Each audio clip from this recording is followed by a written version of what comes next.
అవునండి, మిగతా పిల్లలు వీడు ఒకటి కాదు. మిగతా పిల్లలకి మనకి 23 పేర్ ఆఫ్ క్రోమోజోమ్స్ కరెక్ట్ గా ఉంటాయి. నా తమ్ముళ్ళ లాంటి వాళ్ళకి 21st పేర్ ఆఫ్ క్రోమోజోమ్స్ లో ఒక క్రోమోజోమ్ ఎక్స్ట్రాగా ఉంటుంది. అందువల్ల వాళ్ళకి కొన్ని విషయాలు నిదానంగాను లేట్ గాను వేరే విధంగానూ అర్థమవుతాయి. మనతో పోలిస్తే మనకంటే కూడా చాలా స్వచ్ఛమైన మనసు, ఎంతో తెలివి ఉన్నవాళ్లేనండి. కానీ మీరనుకునేలా కాదు. ఇలా మాకు అర్థం కాకుండా ఏదో ఒకటి చెప్పి తప్పించుకోండి. ఏయ్, నువ్వు ఉండు కన్మని, టైం వేస్ట్ చేయకండి అంకుల్. ఒకే ఒక సారీ మాత్రం అడగండి సారీ చాలు. అడగడం కుదరదు. లేదంటే ఫుల్ డే దాని గురించి ఆలోచిస్తూ ఉంటాడు. సారీ అడగడం కుదరదు.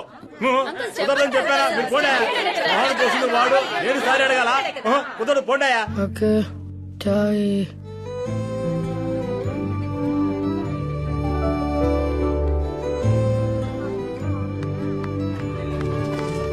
హలో హలో హలో క్యా క్యా మిమ్మల్ని చూసా. వస్తా. రండి రండి.